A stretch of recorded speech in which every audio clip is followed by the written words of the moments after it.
नमस्कार दोस्तों। आज इस वीडियो में हम बात करेंगे सेम सेशन में जो 2 कोर्स किए हैं उनके बारे में। कई स्टूडेंट ऐसे हैं, खासकर आईटीआई वाले, जो आईटीआई के साथ एक कोर्स और किए हैं, जैसे ग्रेजुएशन किए हैं, कोई इंटर किए हैं। तो ऐसे में क्या होता है, वो लोग इतना कन्फ्यूज़ है, इतना परेशान है कि कौन-सा कोर्स हम लगाएँ, आगे क्या होगा, आगे पकड़ा जाएगा तो क्या होगा, एकदम परेशान है। उनको कोई बताने वाला नहीं है।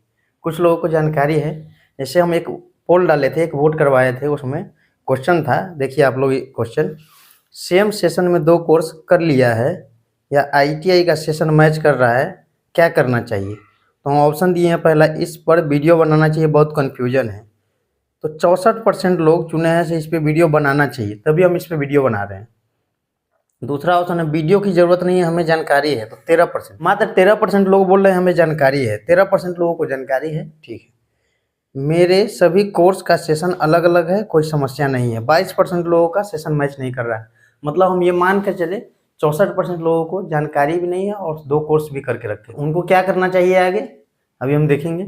बहुत सारा कमेंट भी आया है, कमेंट भी देखिए। देखिए कमेंट है, वैभव जी का है, क्या सर हम ज्वाइनिंग के बाद आईटीआई कर सकते हैं, वो मान्य होगी? तो इस पर भी आगे हम चर्चा करेंगे।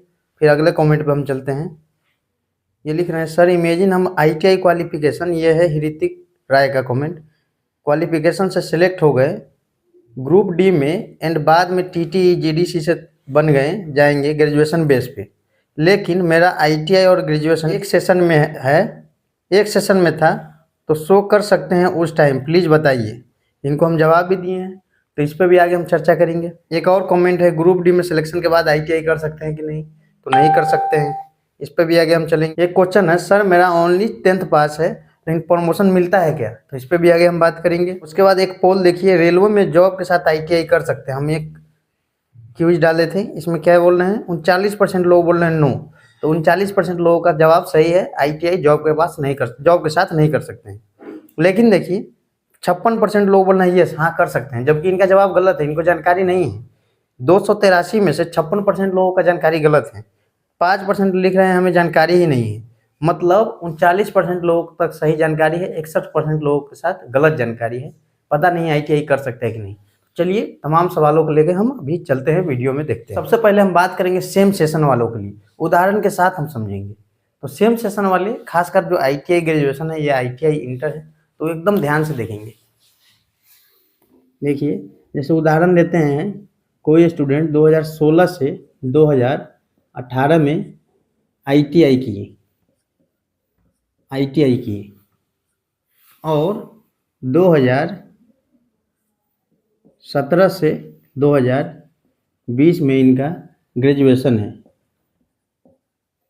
ग्रेजुएशन इनका 17 से 20 में है। तो ध्यान देखिए, 16 से 18 2 साल और 17 से 20, तो जो 2017 से 18 है, ये दोनों जगह मैच कर रहा है। तो इनका एक तरह से देखा जाए तो दोनों डिग्री पे प्रश्न हो जाएगा, दोनों डिग्री फर्जी हो जाएगा। कैसे फर्जी हो जाएगा, ध्यान से देखिएगा। दोनों है रेगुलर कोर्स। यदि एक ग्रेजुएशन जो किए हैं ये डिस्टेंस से किया रहते हैं, ओपन से किया रहता है, जैसे इग्नू करवाती है, कोई भी ओपन यूनिवर्सिटी से किया रहता है, तो दोनों मान्य होता है। फर्जी क्यों होता है, प्रॉब्लम क्यों आता है, इस पर थोड़ा सा बात कर लेते हैं, फिर आगे हम समाधान का बात करेंगे।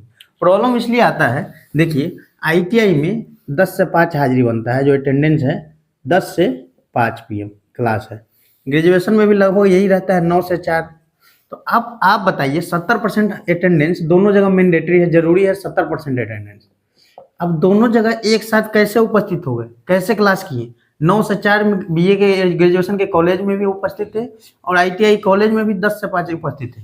भले ही आप दोनों जगह उपस्थित नहीं थे, कहीं और थे, लेकिन हाजिरी दोनों जगह आपका बना। तो ऐसे में कानूनी रूप से आपका दोनों सर्टिफिकेट रद्द हो सकता है, फर्जी हो सकता है, कानूनी कार्रवाई हो सकता है। तो आगे समाधान क्या है, ये तो आप लोग जान ही रहे हैं। अब समाधान की ओर हम चलते हैं। अब समाधान की ओर चलते हैं। एक आईटीआई ले लेते हैं और एक ग्रेजुएशन ले लेते हैं। ग्रेजुएशन या 10+2, किसी का 10+2 भी मैच कर सकता है। तो देखिए आईटीआई से यदि जॉब हो जाता है तो आप ग्रेजुएशन रेल को नहीं देंगे, और ज़्यादा कोशिश करें आप रेल को आईटीआई दें, क्योंकि आईटीआई देने पर आपको एक्स्ट्रा छूट मिलेगा। और आईटीआई से आप जॉब में आ रहे हैं या 10th से, जिससे भी आईटीआई से जॉब में आ रहे हैं, तो आईटीआई से जॉब हो गया, डॉक्यूमेंट वेरिफिकेशन में या फॉर्म भरने में इस ये नहीं दे या ये जो भी आपका सेशन मैच कर रहा है वो नहीं दे। क्यों नहीं दे? क्योंकि देखिए जब आप जॉब में आ जाएंगे तो आईटीआई नहीं कर सकते हैं। जॉब में आने के बाद कोई भी आईटीआई टेक्निकल कोर्स आप नहीं कर सकते हैं, कोई भी रेगुलर कोर्स नहीं कर सकते हैं। और ग्रेजुएशन और इंटर ओपन से होता है, डिस्टेंस से। ओपन से आईटीआई नहीं हो सकता है। तो आप जॉब में आएंगे, आने के बाद आप ग्रेजुएशन कर लेंगे, 10+2 मतलब इंटर कर लेंगे, लेकिन आईटीआई तो नहीं कर सकते हैं। यदि आपको ग्रुप डी में जॉब मिल जाता है तो जॉब में आने के बाद ग्रेजुएशन कर लेंगे। और प्रमोशन के लिए एलडीसी के लिए आपको ऐसे भी 3 साल रुकना है। 3 साल में तो ग्रेजुएशन हो ही जाएगा, इंटर हो ही जाएगा, जो करना चाहिए वो हो जाएगा। तो इसीलिए कोई एक ही डिग्री देना है, पहला। दूसरा बात यह है, ग्रुप डी में फॉर्म भरते समय ध्यान रखेंगे, इसमें सिर्फ 10th मांगा गया है। आपका ये सोचना है कि आईटीआई दे देंगे कुछ एक्स्ट्रा लाभ मिलेगा, कुछ नहीं मिलेगा। आप बीटेक दे दीजिए, एमटेक दे दीजिए, कोई लाभ नहीं मिलने वाला है। सिर्फ 10th देना है, उसके अलावा कुछ नहीं देना है। आप जितना ज़्यादा डॉक्यूमेंट देंगे उतना ज़्यादा डॉक्यूमेंट को सही से ले जाके डॉक्यूमेंट वेरिफिकेशन में आपको चेक कराना होगा। सिर्फ 10th का देंगे, सिर्फ 10th का डीवी करवाना रहेगा, तो आपके लिए आसानी होगा। अपेंडिक्स वाले को रेल मांगा है अपेंडिक्स का सर्टिफिकेट, तो वो दे रहे हैं। यदि आप आईटीआई से हैं, यदि आप बीटेक किए हैं, यदि आप ग्रेजुएशन किए हैं, यदि आप इंटर किए हैं, क्यों देना है? कुछ नहीं देना है, सिर्फ 10th का सर्टिफिकेट दीजिए, डॉक्यूमेंट वेरिफिकेशन करवाइए। और रेल को एक बार आईटीआई दे दिए या ग्रेजुएशन दे दिए और संबंधित जिससे आपका सेशन मैच कर रहा है, कोई सर्टिफिकेट देने का गलती नहीं करे। सब कुछ ऑनलाइन है अब के ज़माने में, तो आप पकड़े जा सकते हैं डॉक्यूमेंट वेरिफिकेशन में या और कहीं। ठीक है, तो इसका ध्यान रखेंगे। एक सवाल और लेते हैं।